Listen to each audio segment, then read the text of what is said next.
Hay una solución espiritual para cada problema. Es una afirmación muy pomposa, pero este programa me encanta. Probablemente el lugar en el que nos encontramos sea el más adecuado para hablar de este tema. Estamos en Concord, Massachusetts, en la iglesia First Parish. Si miran aquí arriba, a mi derecha, hay un balcón en el que se sentaban Ralph Waldo Emerson y su familia cuando era niño los domingos. Su abuelo, William Emerson, era el pastor de la parroquia cuando aquel disparo se oyó por todo el mundo. El disparo que dio inicio a la Revolución Americana, a la que siguió la Revolución Francesa y todos los cambios que tuvieron lugar en la historia de la humanidad. Buena parte de todo aquello empezó aquí, en esta parroquia, en la parte en la que estamos hoy sentados. El tema de este programa son las ideas trascendentes.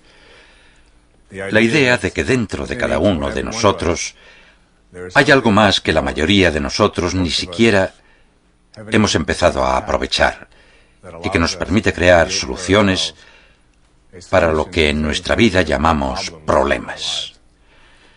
El trascendentalismo nació aquí y el trascendentalismo no es un ismo al que uno pueda apuntarse, no se pagan cuotas. Debemos recordar que en los años 30, 40 y 50 del siglo XIX, en este país y en el mundo pasaban cosas que hoy nos parecen intolerables. En aquella época la esclavitud era una práctica aceptada, pero aquí en Massachusetts, en Concord, había gente como Emerson, Bronson Alcott, el padre de Louisa May Alcott, Nathaniel Hawthorne, Henry David Thoreau, gente que venía a la escuela de filosofía y planteaba ideas para abolir cosas como la esclavitud. Todas esas ideas y otras, como la idea de que, de alguna forma, la noción de que somos malvados, de que nacemos en pecado, de que en la gente hay algo malo, todo eso se habló aquí, en este lugar, en este precioso lugar donde nacieron nuevas ideas trascendentes. Yo conocí este tipo de ideas de joven. Estudié primaria en Detroit, en la parte este. Luego fui al instituto. Tenía un profesor de biología que era muy buen hombre y que tenía muy buenas intenciones. Me dijo, como al resto de compañeros de clase, que si queríamos aprobar la asignatura de biología, teníamos que entregar una cosa que se llamaba colección de hojas. Yo ya había aprobado lo de las hojas, había identificado todas las hojas que había que identificar, saqué una buena nota. Pero el profesor me dijo que tenía que hacer algo más, que tenía que cogerlas todas y entregarlas en un trabajo, demostrar que las había visto. Y le dije, seguramente no de la manera más diplomática posible, no pienso hacerlo. No le veo el sentido. Por aquel entonces mi familia atravesaba momentos muy difíciles. Yo trabajaba, mi madre lo estaba pasando mal, se estaban divorciando. A mí me pareció una pérdida de tiempo. Siempre he sido una de esas personas, y con esto no animo a hacerlo, sino que solamente digo que lo reconozco como un rasgo con el que he vivido toda la vida. Hacer cosas sin sentido es algo que siempre, como mínimo, he puesto en duda. E incluso he ido más allá, ateniéndome a las consecuencias. Creo que la que probablemente sea la frase más famosa de William Shakespeare, una frase que se cita mucho porque nos dice una gran verdad. Ser o no ser. He aquí la cuestión. Creo que es algo con mucha fuerza y muy importante que uno debe preguntarse, ¿seré o no seré? Pero las frases que la siguen son incluso más elocuentes. ¿Qué es más elevado para el espíritu? ¿Sufrir los golpes y dardos de la insultante fortuna o tomar las armas contra un piélago de calamidades y haciéndoles frente acabar con ellas? Uno debe siempre preguntarse eso. Creo que es lo que yo hacía, aunque entonces no citaba a Shakespeare. Pero sabía que hacer cosas que no me parecían bien, que no tenían sentido, o que solo se hacían porque todo el mundo las hacía, No me cuadraba. Y cuando le dije a mi profesor de biología que no lo haría, me mandó al despacho del director. Estaba allí, sentado en un banco que se había ido desgastando generación tras generación por culpa de alumnos como yo, que esperaban para ver al director. Esperé y esperé el lunes, el martes, el miércoles y por fin el jueves me acompañaron al despacho del director. Me dijo que todo el mundo tenía que hacer la colección de hojas y que yo no era mejor que nadie, y que si no la hacía, en verano tendría que volver a hacer biología. Pero durante los 3 días que pasé esperando a que el director decidiera qué pasaría conmigo, había libros para leer. Esperaban que, de alguna manera, incluso aunque no los leyéramos, por el hecho de sentarnos al lado, como Moisés, adquiriéramos algún conocimiento. Y uno de los libros que dejaban allí para leer lo había escrito un hombre que venía a esta iglesia, que vivía en esta ciudad, un hombre que se llamaba Henry David Thoreau. El libro se titulaba Walden o la vida en los bosques. Me leí Walden e iba de la naturaleza, de la veneración que debíamos sentir por todo lo natural, pero al final de esa edición había un ensayo también de Thoreau. El ensayo se titulaba La desobediencia civil. Y me gustaría recomendar a todos los que dirigen escuelas que si tienen niños que desobedecen y a los que quieren llevar por el buen camino, no les hagan leer a Thoreau. Y tampoco les pidan que lean el ensayo de Emerson sobre la independencia personal, que también estaba al final de aquella edición. En ese ensayo se hablaba de la importancia de posicionarse respecto a las cosas que a uno le parecen insensatas, de no encajar, de no ser lo que todos te dicen que tienes que ser. Para cuando fue jueves y tuve que entrar en el despacho del profesor, me sentía un filósofo estadounidense. Sentía que era alguien al que todos tenían que reconocer. Alguien sobre quien se habían escrito libros y no alguien a quien se le pedía que hiciera una colección de hojas. Entonces tenía una novia que se llamaba Mary Jo. Mary Jo era una de esas personas a las que llamamos empollonas. Era de las que no solo hacían la colección de hojas, sino que hacía un índice. Las clasificaba por colores, pedía hojas de eucalipto a Australia, hasta se ofreció a hacerme el trabajo. Y yo le dije, no, es cuestión de principios. No tiene ningún sentido obligar a la gente a hacer algo solo para que encaje y sea como el resto. Y esa fue mi introducción al trascendentalismo. Thoreau se convirtió en alguien por el que sentía mucha admiración. Y Emerson, al que se considera el profesor de América, por él siento un gran respeto. En ese ensayo, Thoreau dio una definición maravillosa del éxito. Escribió, si avanza usted con seguridad en la dirección de sus sueños, si intenta vivir la vida que ha imaginado, dará con un éxito inesperado en tiempos normales. Siempre ha sido mi definición favorita de éxito. Avanzar con confianza, tomar las decisiones que tienen sentido para uno, ser independiente de la opinión de los demás, confiar en lo que llevas dentro. Estoy aquí para esto, oigo una musiquita dentro de mí y debo dejar que salga. Y muchos no lo hacemos. Cuando digo una solución espiritual para cada problema, quiero que todos los presentes me hagan un favor, si son tan amables. Quiero que se señalen a ustedes mismos. Todos, señálense un momento. Miren alrededor y vean cómo está la gente. Vean que nadie hace esto. Ni una sola persona en toda la sala hace esto. ¿Y por qué? Porque lo que somos no está aquí. Lo que somos, ¿qué es lo que hay aquí? ¿Y a dónde han señalado todos? Al corazón. Shakespeare de nuevo lo expresó así. Ve a tu pecho, llama y pregúntale a tu corazón qué sabe. ¿Qué sabe? Para mí, escuchar a nuestro corazón representa el acercamiento a la solución espiritual de todos los problemas. Hay 3 palabras en el título de este programa: espiritual, solución y problema. Me gustaría detenerme brevemente en cada una de ellas y en lo que significan para mí. Centrémonos primero en la palabra problema. He estado estudiando algo durante algunos años y lo que he estudiado se llama un curso de milagros. Un curso de milagros es una colección muy interesante de escritos brillantes. Creo que si el mundo se rigiera por ellos, quizá tendríamos muchísimos menos conflictos y luchas de los que tenemos entre nosotros, entre países, en la familia, etc.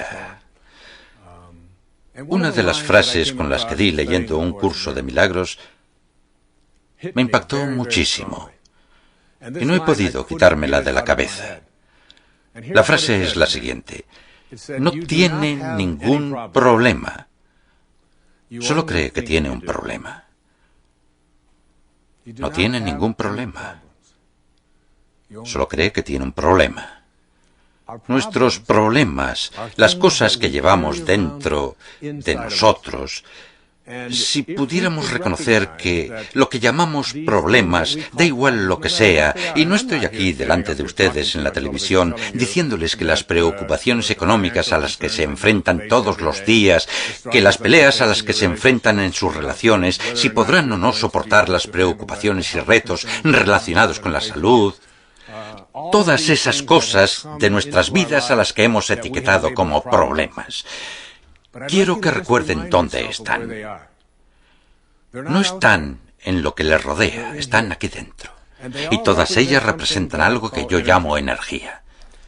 Uno de mis personajes favoritos del mundo entero, y no solo porque era un gran científico y pensador, sino también porque era una persona muy humanitaria, se habría encontrado muy bien aquí, en Concord.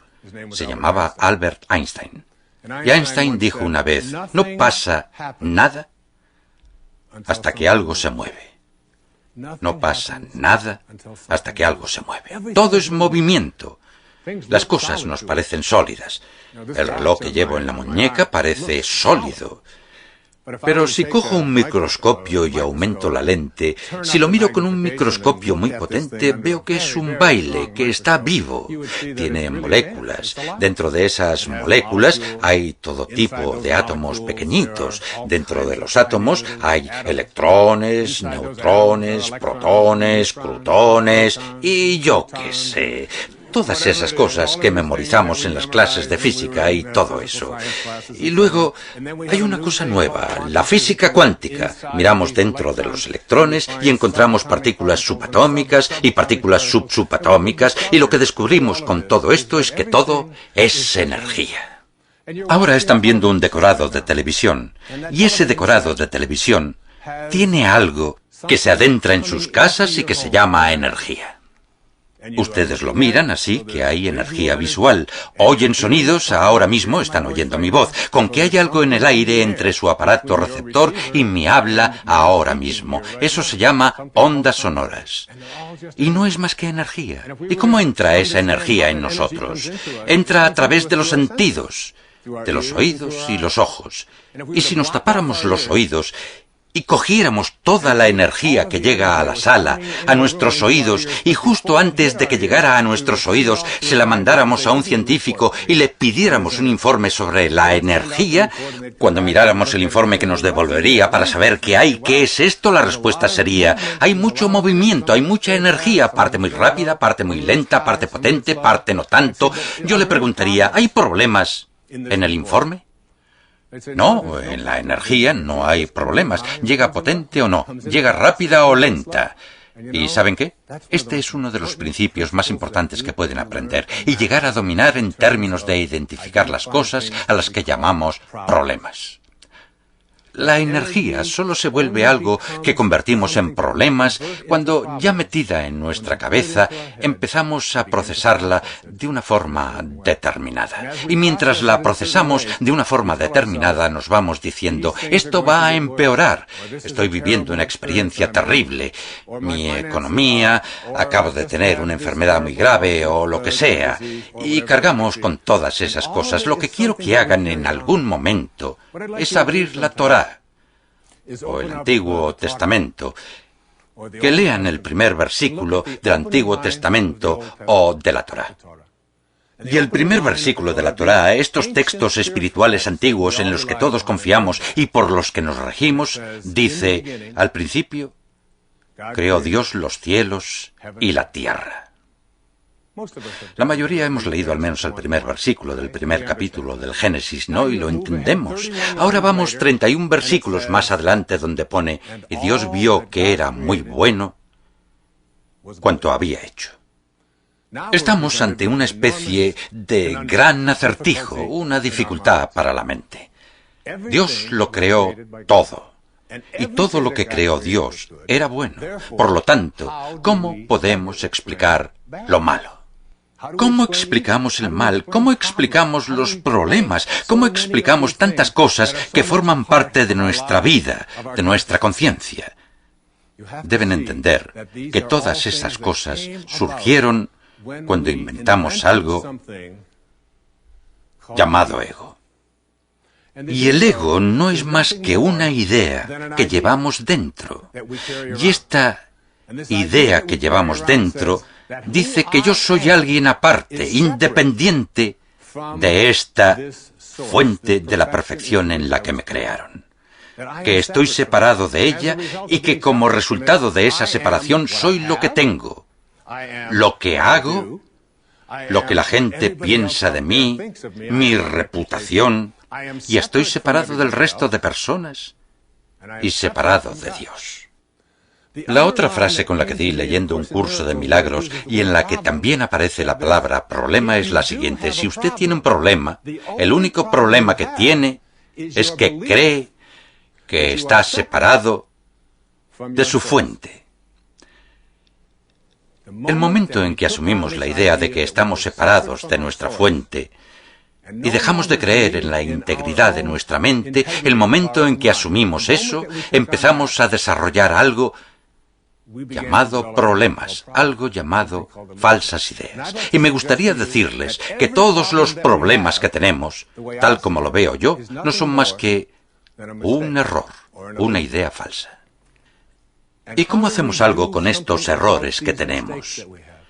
Están en nuestra mente. Miren, en casi toda la literatura espiritual se dice que una persona es lo que piensa. Emerson, una de las personas a la que reverenciamos que vivía aquí en Concord, dijo que lo que antecede a toda acción es un pensamiento. En cuanto uno empieza a entender que lo que piensa, sus pensamientos, es lo que se expande y se convierte en su vida, comienza a tener mucho cuidado con lo que piensa, mucho cuidado. Así que si piensas, vaya, estoy resfriado, empieza por la nariz, pero mañana probablemente habrá bajado a la garganta y el miércoles al pecho. Parece que siempre pasa así. El jueves tendré fiebre, siempre me resfrío, que nadie lo dude, tendré que tomarme el viernes libre. Estamos a lunes, está resfriado, pero en su mente, en sus pensamientos, se está tomando el viernes libre por la fiebre. ¿Y quién lo iba a decir? Su cuerpo empieza a reaccionar a ese pensamiento que no es más que un error de la inteligencia para empezar. Pongamos que tienen un sistema de creencias según el cual 2 más 2 son 7. Por algún motivo están obsesionados con que 2 más 2 son 7. Cogen la calculadora y la reajustan de manera que parezca que el resultado de 2 más 2 sea 7. Luego intentan cuadrar las cuentas y que su vida funcione basándose en la formulación de que 2 más 2 son 7. Verían que su vida, económicamente, no cuadraría casi nunca. Cada vez que pulsaran los botones y esos números, nada funcionaría. La pregunta es, ¿qué hago para corregir ese error en mi forma de pensar? Y ahí aparece la palabra solución. Pero no podemos introducir la solución hasta que entendamos que todo lo que tenemos, todas las relaciones que tienen, todas las relaciones de las personas que ahora nos están viendo, están en su mente. No pueden ustedes colocarse detrás de los ojos de otros seres humanos y ser ellos. Solo pueden procesar las relaciones a través de los pensamientos. Si sus pensamientos sobre la persona a la que quieren tienen que ver con lo que no funciona, con lo que no les gusta, con lo que deberían ser, con lo que eran, con lo que les decepciona, con lo mal que habla, con su lenguaje, con lo que sea, si eso es lo que piensan es lo que se expande y más de lo que piensan seguirá poniéndose de manifiesto en su vida, les guste o no. Es una de las grandes ironías. Siempre le digo a la gente que si entiende este concepto, la mejor manera de explicarlo es ejemplificándolo con dinero. Si yo tuviera $1.000.000, lo cogiera y se lo diera a uno de ustedes, este $1.000.000 es para que vaya al centro comercial y en todas las tiendas en las que vea algo que le gusta mucho, lo compre. Vaya a donde vaya, si le gusta mucho, cómprelo. Usted coge el $1.000.000, está encantado, entra en la primera tienda que ve y hay una alfombra que da vergüenza, horrorosa, horrible, no pega con nada que tenga en casa y vale $10.000. La mira y piensa, en la vida querría esa alfombra, tenga $10.000, mándemela a casa. Va a la siguiente tienda del centro comercial y ve una lámpara que pega con la alfombra, ¿vale? Mira la lámpara, que es horrorosa, y piensa, es lo más feo que he visto en mi vida, mándeme 2 a casa. Y cada una cuesta $5.000. Hasta ahora se ha gastado $20.000 del dinero en cosas que no quiere. Y a lo largo del día, cada vez que ve algo que no quiere, gasta energía y dinero en mandarlo a casa. Luego llega a casa y reflexiona, ¿por qué tengo la casa llena de cosas que no quiero? Y la respuesta es, está loco. Eso se llama locura. Tiene energía para gastarla en lo que quiere y no hace más que gastarla en lo que no quiere. Y aquí la metáfora es que sus pensamientos funcionan exactamente igual. La energía que tiene para crear lo que quiere está en sus pensamientos, y si quiere que su relación sea fantástica, que sea perfecta, que sea bonita, tiene que empezar a tener esos pensamientos que son los que le van a crear eso. Si al contrario dedica sus pensamientos a lo que esa persona no es, a lo que debería ser, a lo que era, a lo que no funciona, verá que eso es lo que sigue aflorando, y esto es así en todos los ámbitos de la vida. Cambiar la mente, cambiar de pensamientos, es la manera de cambiar los problemas a los que nos enfrentamos en la vida. ¿De acuerdo? Y ahora, la palabra espiritual en hay una solución espiritual para cada problema. No estoy hablando de nada que tenga que ver con la religión organizada o de la religión de nadie. Respeto el derecho de todo el mundo a la libertad de culto y a formar parte de la organización que escoja. Y no estoy aquí para reclutar a nadie. No pertenezco a ninguna organización. No estoy aquí para convencerles de que sean otra cosa aparte de una persona feliz y realizada que entienda que hay una manera de dar con una solución espiritual para las cosas de su vida que no le gustan. Las falsas ilusiones, los errores que ha cometido. Porque recuerden, al principio creó Dios los cielos y la tierra y vio Dios que era muy bueno cuanto había hecho. Así que todo lo que no es bueno ha sucedido por la creencia mental de que están separados de la divinidad. Ustedes no son lo que tienen, lo que hacen, lo que otros piensan de usted. Ustedes son los bienamados, los divinos, una creación que es perfecta. Cuando utilizo la palabra espiritual, me refiero a una manera de ser. No me refiero a ser budista, pero sí a ser como Buda. No me refiero a ser cristiano, pero sí a ser como Cristo. No me refiero a ser musulmán, pero sí ser como Mahoma. Hablo de una manera de vivir que incluye ciertos detalles.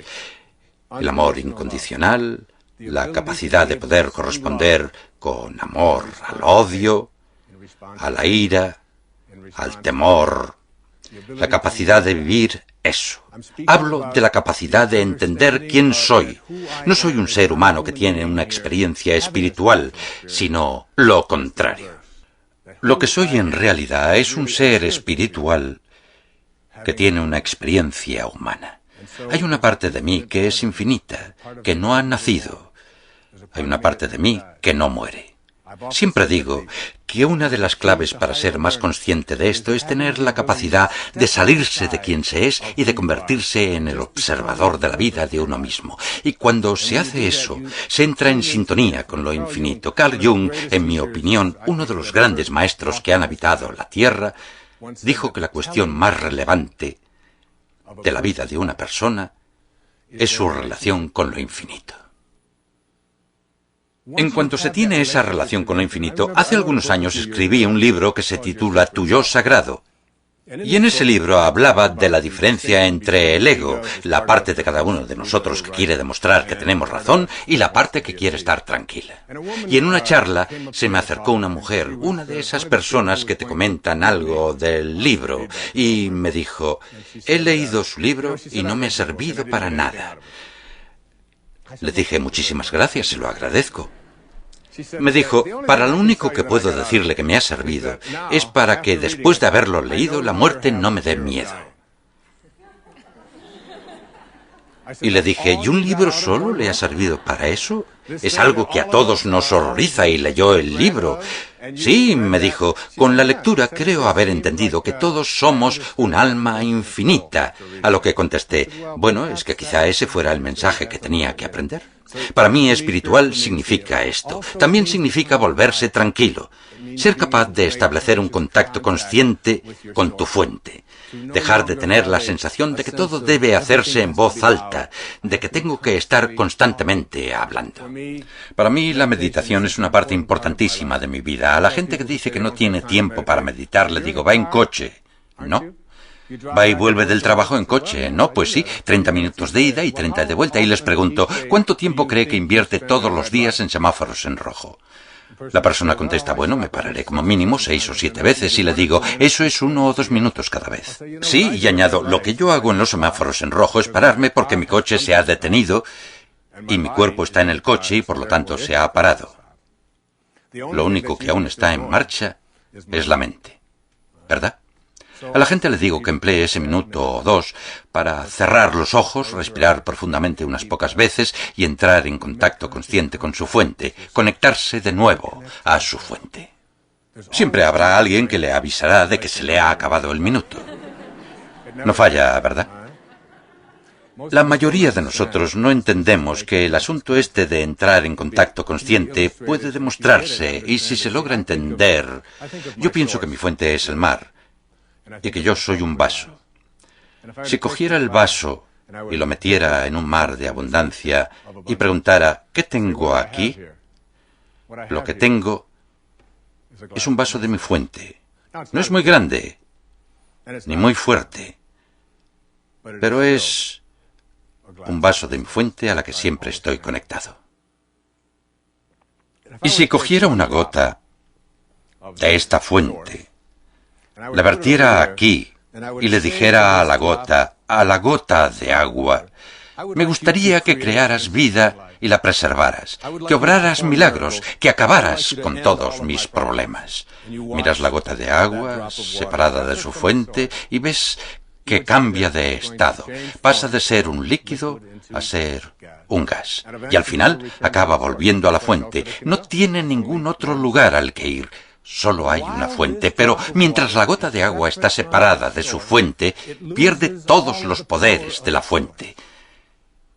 Y esta gota de agua separada de su fuente es un símbolo o una metáfora de su ego, la parte de ustedes que cree que se han separado de la divinidad en la que fueron creados. Y mientras estén aquí, creyendo que están separados, no entenderán los poderes que se obtienen cuando se descubre la manera de conectarse de nuevo a la fuente y volverse tranquilo, volverse alguien que está en contacto consciente con su fuente. Es lo que quiero que reflexionen. Porque cuando dejen atrás el ego, cuando dejen atrás la idea de que estoy separado de la fuente y vuelva a conectarme a ella, todos los poderes de la fuente, del mar, los poderes de crear vida y preservarla, de curar, de llenar mi vida de abundancia, de hacer que mis relaciones sean divinas y bonitas, los poderes de agradecer, de ser milagroso. Como uno de mis profesores, Abraham Maslow, dijo una vez, la gente que se realiza, la gente que vive a los más altos niveles, es gente que debe ser lo que puede ser, que debe ser lo que potencialmente es capaz de ser. Y a eso me refiero cuando hablo de estar en un mundo espiritual. Uno de mis poetas persas preferidos, Rumi, que vivió en el siglo XIII, dijo: vende tu inteligencia y compra perplejidad. Vive en estado de perplejidad. Eso es lo que quiero decir con ser espiritual. Una de las formas de comprobar si están en el camino del que hablo, en el camino de convertirse en un ser espiritual que tiene una experiencia humana y no al revés, es descubrir en ustedes cuánta energía y tiempo dedican a estar en un estado de alegría. ¿Hasta qué punto soy alegre o taciturno o depresivo? ¿Hasta qué punto cuando vuelvo a casa con mi familia, con la gente a la que quiero, hasta qué punto anticipo cómo será cuando llegue a casa? ¿Estoy más deprimido? ¿Estoy más infeliz? ¿Me fijo más en el lado pesimista de la vida? ¿Siento siempre que algo puede salir mal? ¿Estoy más atento a lo que no quiero? Porque si uno piensa más en lo que no quiere y lo que uno piensa es lo que aflora, lo que no quiere será precisamente lo que se pondrá de manifiesto continuamente en su vida. Seguirá comprando. Otro de los elementos de lo que llamamos espiritual en estas tres palabras, en este programa, es la sensación de hasta qué punto se sienten conectados a otras personas. A ver, el ego es la parte de nosotros que cree que estamos separados unos de otros. Yo estoy separado de usted y usted está separada de mí. Usted tiene otro cuerpo. Yo estoy separado de lo que me gustaría atraer a mi vida y estoy separado de Dios. Cuando uno adopta un enfoque espiritual de la vida, empieza a verse conectado a todo el mundo y a todas las cosas, y la competencia es sustituida por algo llamado colaboración. Y cuando ves a otro ser humano sufriendo, luchando, sabes que una parte de ti sufre y lucha, y empiezas a tender la mano en lugar de retraerte y pensar en qué sentido me afecta eso a mí. Es casi como si tuvieras que hacer un cambio. Hay una historia maravillosa y me gustaría compartirla con todos ustedes. Esta historia... Esto es algo que ocurrió en los Special Olympics en Seattle. Y es una historia real. Cuando la leí captó muchísimo mi atención y pensé que cuando hiciera este programa la compartiría con el resto del mundo. Hace unos años en los Special Olympics de Seattle, 9 participantes, todos discapacitados físicos o psíquicos, se dirigieron a la línea de salida de la carrera de 100 yardas. Tras el disparo, todos empezaron a correr. No exactamente rápido, pero deseosos de correr, acabar y ganar. Todos excepto un niño pequeño que tropezó, dio un par de volteretas y empezó a llorar. Los otros 8 oyeron al pequeño llorar, aminoraron la marcha, miraron atrás, dieron media vuelta y fueron donde él, todos ellos. Y una niña con síndrome de Down se agachó, le dio un beso y le dijo: ahora te encontrarás mejor. Luego los 9 se cogieron del brazo y se dirigieron juntos a la meta. Todo el público se levantó y los aplausos duraron varios minutos. ¿No es una historia bonita? A este tipo de cosas me refiero cuando utilizo la palabra espiritual. Una sensación de ser conscientes de que no se trata de ser mejor que otra persona. Creo que la verdadera nobleza nada tiene que ver con ser mejor que otro. Consiste en que uno sea mejor de lo que era. Y de mí sé lo siguiente. Si alguna de las personas que ve este programa o que está presente hoy aquí diese la charla, yo podría estar sentado entre el público y tendría tanto que aprender de lo que ustedes me dijeran, como tienen ustedes que aprender de lo que puede que yo les diga. De lo que hoy estoy seguro es que solo soy mejor de lo que era. Como hombre, como padre, como escritor, como orador. Sé que soy mejor de lo que era. E intento que sea algo que hago todos los días, ser un poco mejor que antes. A eso me refiero cuando utilizo el concepto de espiritualidad. Así pues, tenemos problema que es un error de la inteligencia, puesto que creemos que estamos separados de la fuente. Son cosas que llevamos dentro. Recuerden que si de repente a alguno de ustedes le dieran un golpe y perdieran la capacidad de pensar, todos sus problemas desaparecerían, ¿no? Espiritual significa alegría, amabilidad, significa tranquilidad, significa amor, significa perdón, significa vivir estos principios sintiéndote conectado y sabiendo que eres infinito. Y finalmente la palabra solución. ¿Y cuál es la solución? La solución es la parte más emocionante del programa. Para mí, la solución representa la capacidad de introducir en tu vida algo que haga que lo que llamamos problemas desaparezcan, se disuelvan y queden anulados. Y a eso me refería cuando hace un rato he hablado de energía. La energía llega rápida o lenta, potente o débil. Y la energía rápida y potente anula a la energía lenta y débil, una sala oscura. La oscuridad es, si la miden, una energía más lenta y débil que la luz. Y cuando ustedes llevan luz a una sala oscura, la oscuridad desaparece. Y eso es una metáfora que sirve para absolutamente todos los problemas, preocupaciones y luchas a los que se enfrentan en su vida. Hace mucho tiempo, 800 años atrás, vivió un pequeño hombre que renunció a todas sus posesiones. Vivía en un pueblecito de Italia, cerca de Florencia, llamado Asís. Y le pusimos un nombre a una de las ciudades más importantes de los Estados Unidos. El hombre se llamaba Francesco, o como se le empezó a conocer después de fallecer, San Francisco de Asís. Yo fui a Asís y para mí se obraron milagros cuando visité la ciudad en varias ocasiones. San Francisco fue una persona que creó una oración que quizás sea la oración más famosa de la tierra en la actualidad. Desde luego, una de las más famosas. Cuando escribí "Hay una solución espiritual para cada problema", cogí las 7 primeras frases de esta famosa oración y las convertí en un capítulo del libro. Y ahora en este programa me gustaría compartir con ustedes esas 7 frases porque representan una tecnología de 800 años de antigüedad que ofrece una solución espiritual para cualquier cosa de su vida que sea un problema. La primera frase de esta famosa oración dice así: «Oh Señor, haz de mí un instrumento de tu paz». ¿Cómo puedo convertirme en un instrumento de tu paz? El ego es la parte de nuestro ser que quiere estar en guerra, que quiere derrotar, que quiere acumular, que quiere ser mejor, que siempre quiere más. La parte sagrada o la más elevada de nuestro ser es la parte que solo quiere estar tranquila. ¿Cómo puedo convertirme en un instrumento de paz? No en alguien que busca paz, sino en alguien que da paz.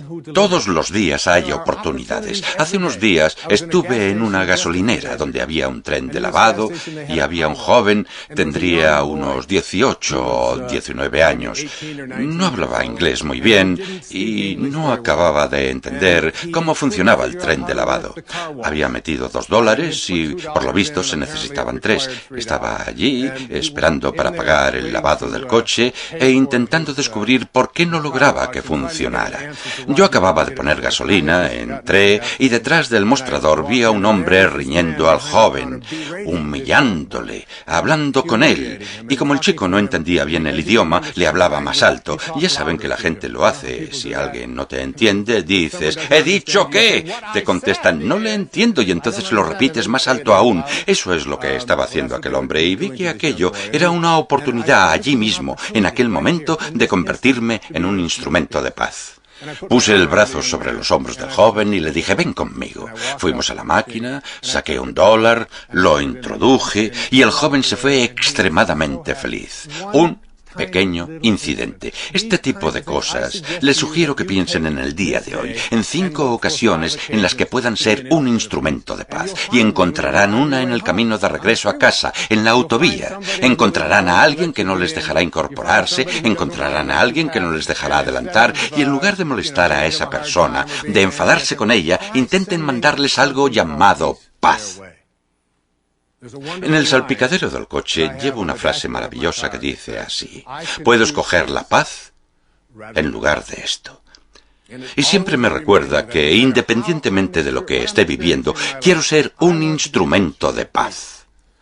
La segunda frase de la famosa oración es la siguiente: donde haya odio, que yo ponga amor. Se dice que las 3 cosas más difíciles del mundo son estas. La primera es corresponder con amor al odio. La segunda es defender a los ausentes, es decir, convertirse en el portavoz de la persona a la que se critica. Yo lo hago todo el rato con mis hijos cuando empiezan: esta ha dicho esto y este ha dicho esto otro. Les digo: disculpad, pero aquí ¿quién está defendiendo a la persona ausente? ¿Por qué tiene que defenderla alguien? Bueno, pues yo haré de esa persona, si no os importa. Y la tercera es reconocer que te has equivocado, lo que no significa necesariamente decir he cometido un error.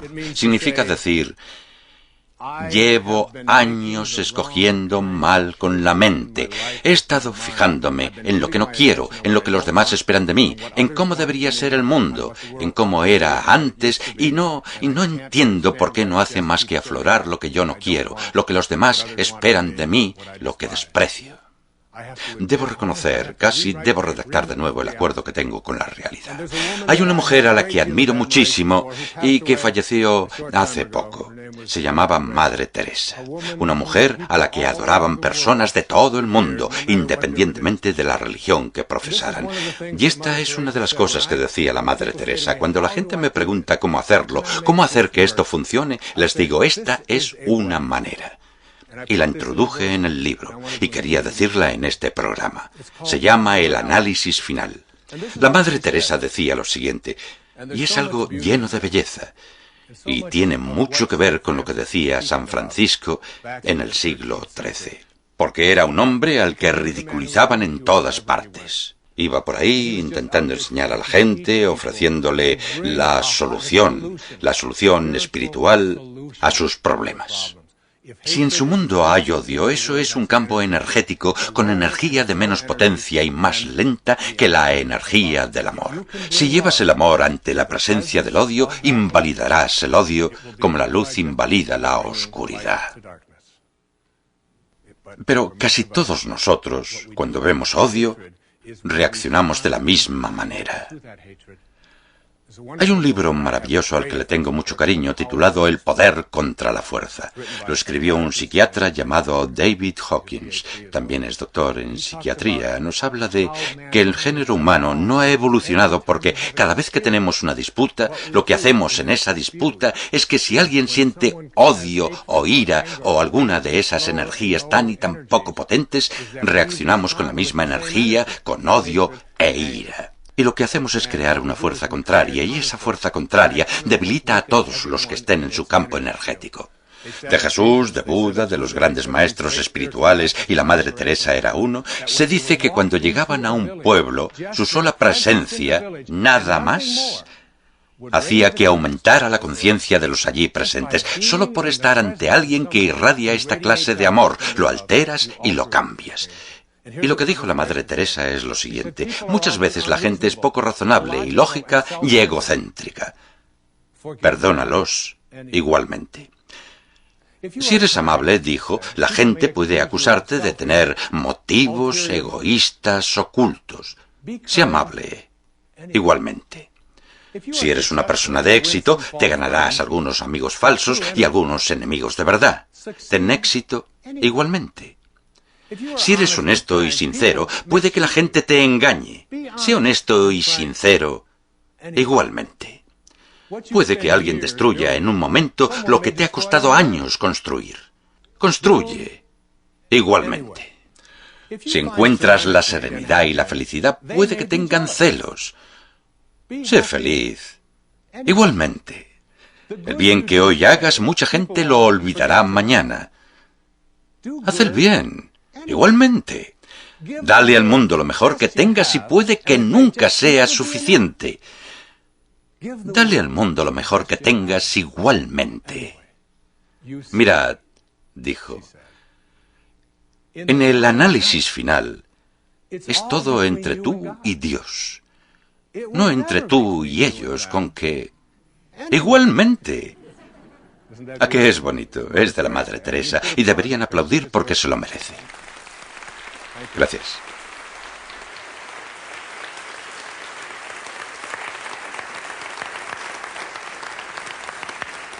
Están empezando a entender que es una tecnología de 800 años de antigüedad. Esta oración no es la más famosa del mundo o una de las más famosas porque sea fácil de recordar. Esta oración de San Francisco la veneran gentes de todas las religiones del mundo porque representa una solución espiritual a cualquier problema al que puedan enfrentarse. Señor, haz de mí un instrumento de tu paz. Donde haya odio, que yo ponga amor. Donde haya ofensas, que yo ponga perdón. ¿Cómo puedo poner perdón en presencia del daño? ¿Qué es el perdón sino indulgencia? ¿Y qué es la indulgencia sino la capacidad de querer a alguien como respuesta a algo que te han hecho y que te ha dolido en algún momento de tu vida? Un proverbio chino dice, si vas a buscar venganza, más te vale cavar 2 tumbas, porque una de ellas será para ti. Miren, al empezar el programa les he contado la historia de mi profesor de biología y de la colección de hojas. Hay que ser siempre muy cuidadoso con la forma de tratar a las personas. Hasta a los niños pequeños quizá algún día trabajen para ellos. 15 años después de tener que estudiar la asignatura de biología por segunda vez aquel verano,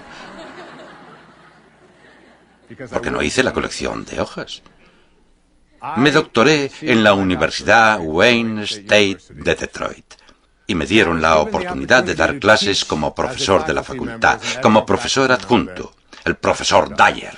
Qué orgullo, con plaza de aparcamiento para mí, eso era lo mejor. Me dijeron qué clase debía dar. Me dieron la lista. Tenía 30 alumnos y el curso era sobre desarrollo infantil, sobre psicología infantil, psicología adolescente. Era un curso que tenía que hacer toda la gente que quería formar parte de los cuerpos directivos del sistema de enseñanza. Así les daban un certificado para poder ser directivo. Y allí, en mi lista, estaba mi antiguo profesor de biología. ¿De verdad? Ahora era mi alumno y necesitaba el curso para poder seguir alcanzando los objetivos que se había marcado. Hizo una colección de hojas que ni se imaginan. No, era broma.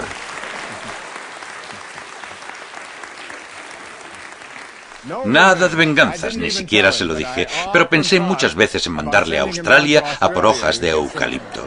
Es uno de los requisitos del curso, todo el mundo tiene que hacerlo. Pero no lo hice. Donde haya duda, ponga yo la fe. ¿Cómo puedo poner fe en presencia de la duda? Rabindranath Tagore, el gran poeta indio, dijo una vez que la fe es el sonido que emite el pájaro cantor antes del amanecer.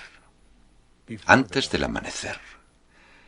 El pájaro cantor tiene una fe increíble.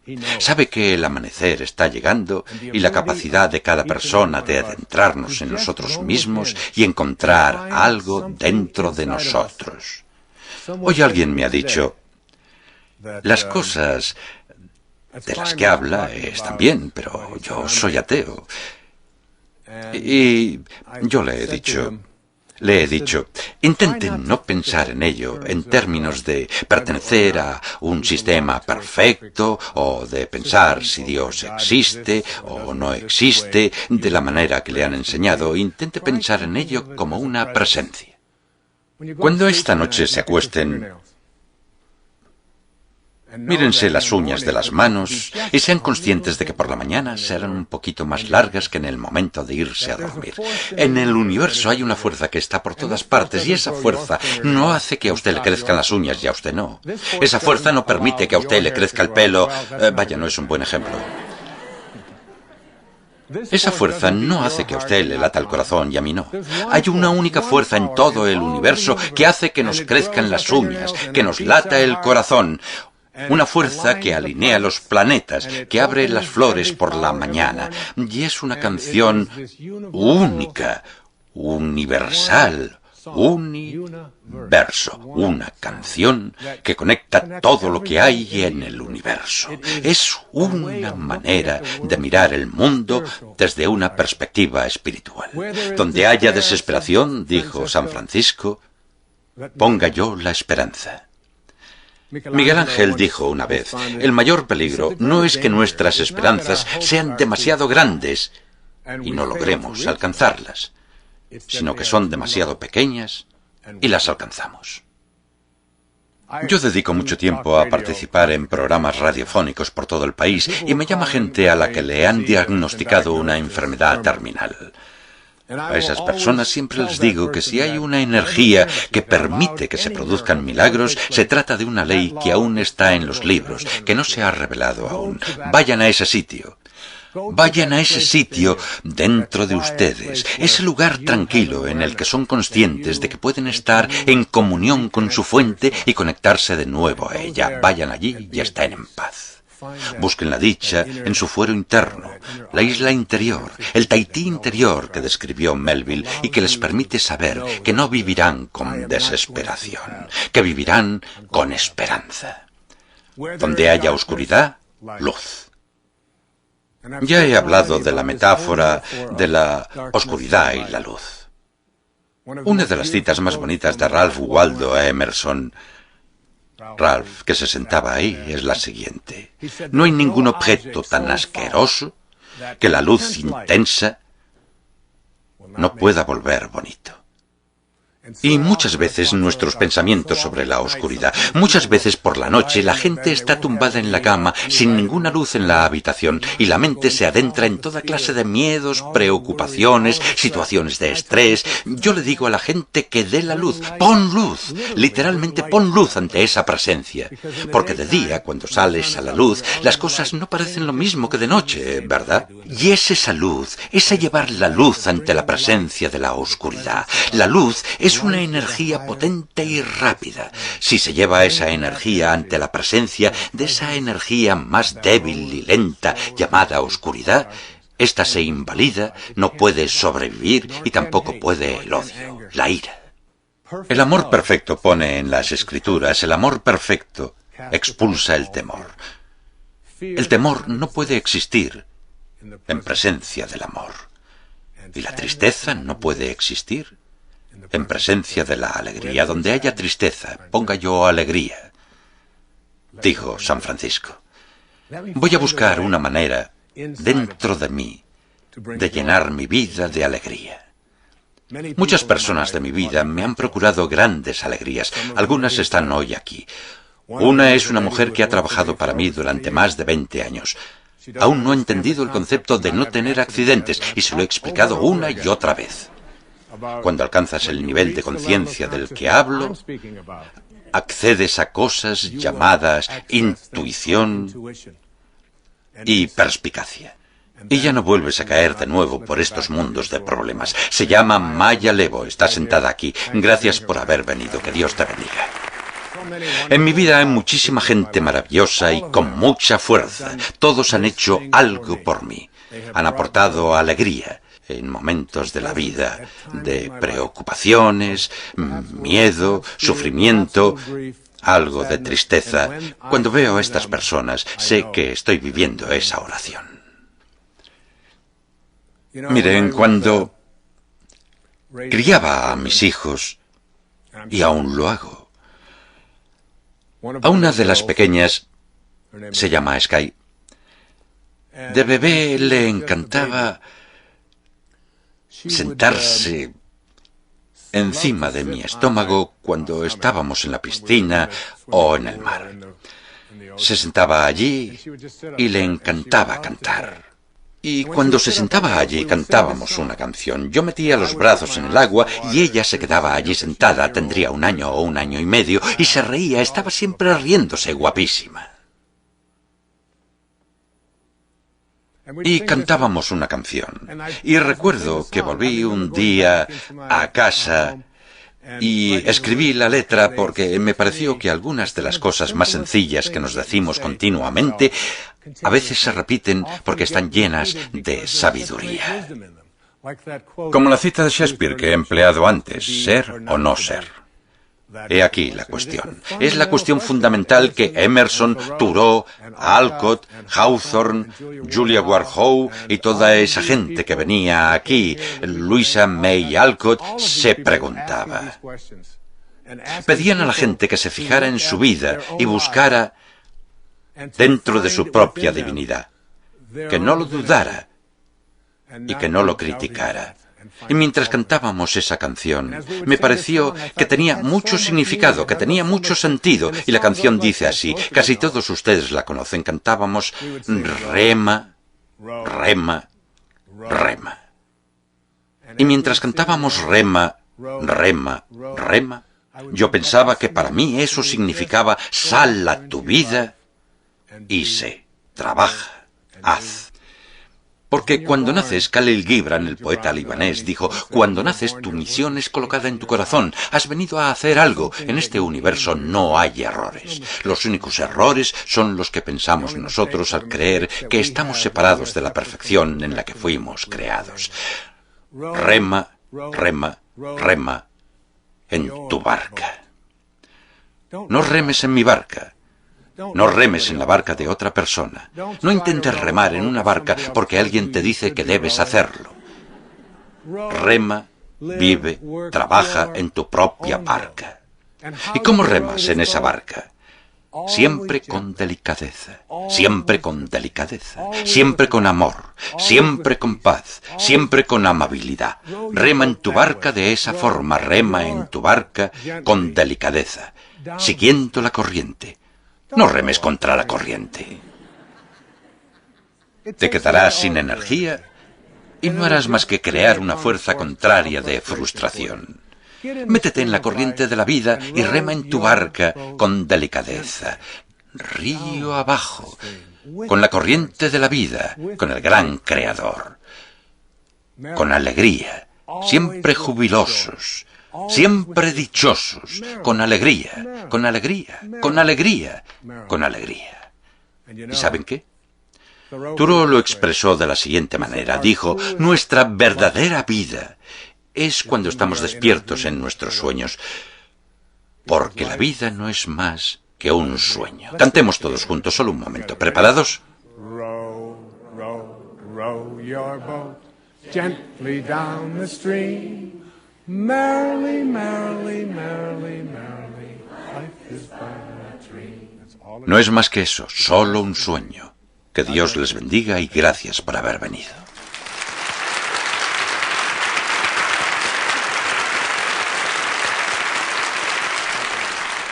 Y a continuación, unos fragmentos en los que el profesor Dyer hace una demostración de la energía de nuestros pensamientos y una actuación musical especial.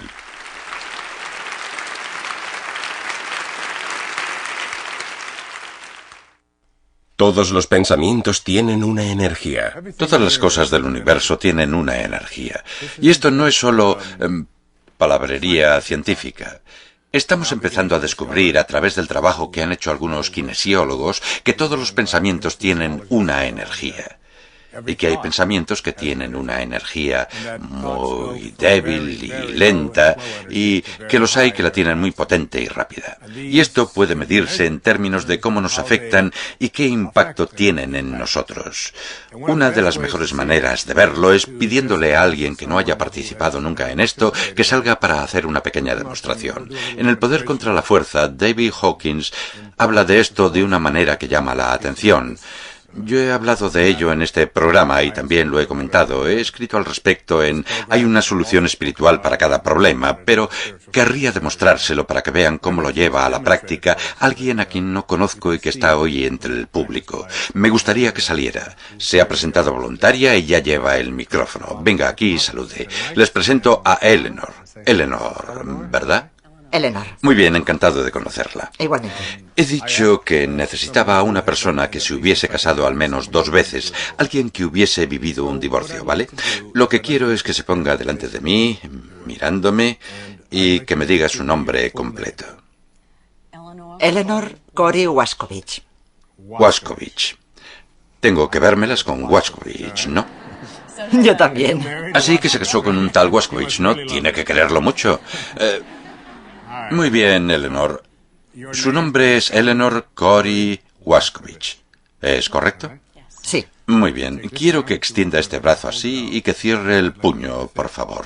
Yo extenderé 2 dedos. Pondré esta mano aquí y quiero que oponga toda la resistencia que pueda. Quiero ver... ¿Ha dicho la verdad? Sí. ¿Se llama Eleanor Cory Wascovich? Le estoy diciendo la verdad. Me está diciendo la verdad. Voy a hacer fuerza. Quiero que oponga toda la resistencia que pueda. ¿Hace fuerza? Estoy presionando. ¿Lo nota? Sí. Muy bien. Ahora quiero que se invente un nombre. Cuando le pregunte cómo se llama, por mucho que yo intente persuadirla de lo contrario, quiero que me diga que usted se llama así. Quiero que me mienta. Será perdonada. ¿De acuerdo? Es solo una demostración. Bien. Muy bien. ¿Cómo se llama? Me llamo Hilda Smith. Hilda Smith. Sí. Muy bien. Me dice que se llama Hilda Smith. Eso le digo. ¿Y es verdad? Sí, por supuesto. ¿Es verdad? Es verdad. ¿Cómo se llama? Hilda Smith. Y es verdad. Es verdad. Muy bien, siga pensándolo y haga toda la fuerza que pueda. Ahora dígame cómo se llama de verdad. ¿Cuál es su auténtico nombre? Mi nombre es Eleanor Cory Wascovich. ¿Me dice la verdad? Le digo la verdad. Aguante, muy bien. Ahora quiero que me dé el otro nombre. ¿Cómo se llama? Hilda Smith. ¿Y es verdad? Es verdad. ¿No me miente? No le miento. Bien, siga pensando eso. Lo sigo pensando. Haga toda la fuerza que pueda. ¿Ve la diferencia? Desde luego. Exacto. No podía mantener el brazo arriba. Podríamos habernos ahorrado 93 millones de dólares trayendo aquí al presidente Clinton. No hace falta. Muy bien.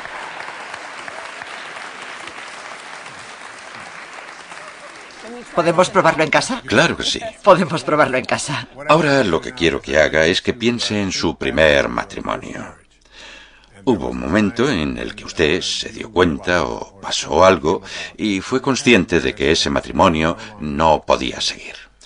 Lo que usted sentía en aquel momento, un sentimiento de fracaso, de algo malo, de lo que fuera, quiero que vuelva a ese momento, el momento cuando se da cuenta y piensa, no puedo seguir casada con este hombre. Quiero que levante el brazo y oponga toda la resistencia que pueda. Haga fuerza, haga fuerza. ¿Usted diría que ese pensamiento la fortalece o la debilita? Levante de nuevo el brazo.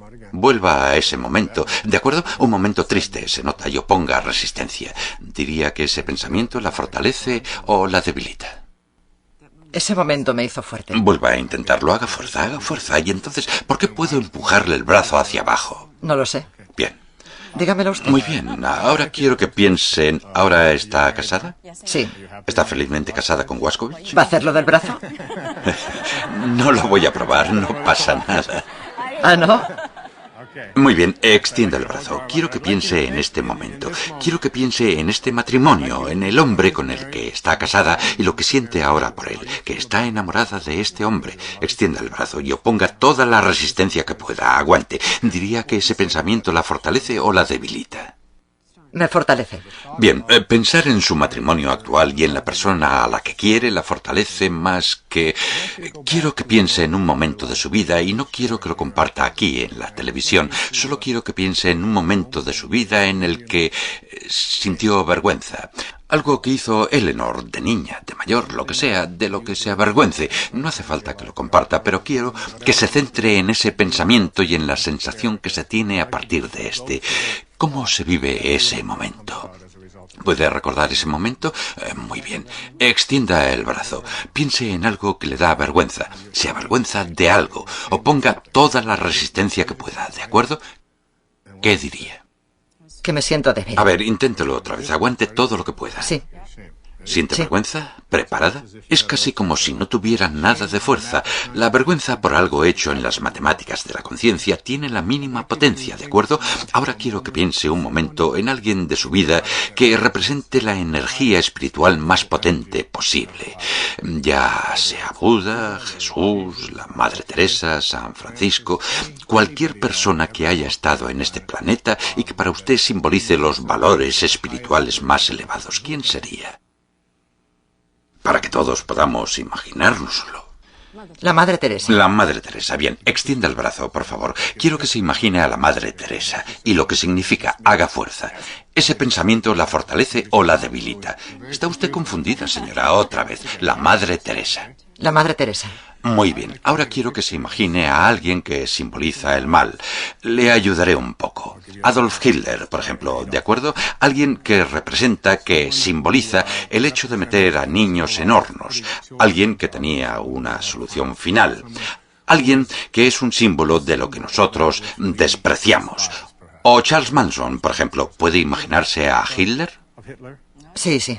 Muy bien, extienda el brazo y no deje de pensar en esa imagen. Ahora oponga resistencia. Aguante todo lo que pueda. Diría que ese pensamiento la fortalece o la debilita. Me debilita. Ahora piense en la Madre Teresa. Cambie de pensamiento. Piense en la Madre Teresa. Ahora en Hitler. Cambie de pensamiento. ¿Ve la diferencia? Sí. Muy bien, cada uno de sus pensamientos tiene una energía, y cuando el pensamiento está entre las energías potentes, las energías del amor, de la amabilidad, de la aceptación, hay muchas y lo podríamos demostrar aquí. Con esas energías usted tiene más fuerza, pero cuando piensa algo relacionado con el odio, la vergüenza, el mal, pierde fuerza. Muchas gracias. Que Gracias Dios a la usted. bendiga. Que Dios le bendiga.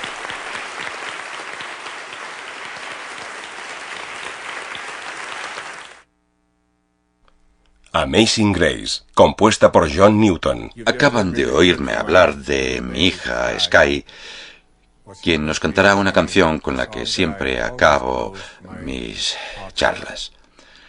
La escribió un hombre llamado John Newton en el siglo XVIII. Es un símbolo o metáfora, si quieren, de todo lo que he comentado hoy aquí. A lo que yo llamo energía potente y rápida, él lo llamó gracia. Yo antes estaba perdido, pero ahora he sido hallado, y fue la gracia, dice, la que enseñó a mi corazón a temer. Es la gracia la que me conducirá a mi hogar. Newton fue un hombre que pasó de ser comerciante de esclavos a ser abolicionista. Para mí, la canción representa el mayor mensaje espiritual que podamos recibir, que se llenen de gracia los momentos de nuestra vida en los que estamos perdidos, y así los invalidaremos y disolveremos. La canción la interpretará el coro de la iglesia First Parish, que dirige Beth Norton, y mi hija Sky Dyer, que acaba de cumplir 20 años, y es la luz de mi vida. Ellos nos cantarán Amazing Grace. Adelante, cielo.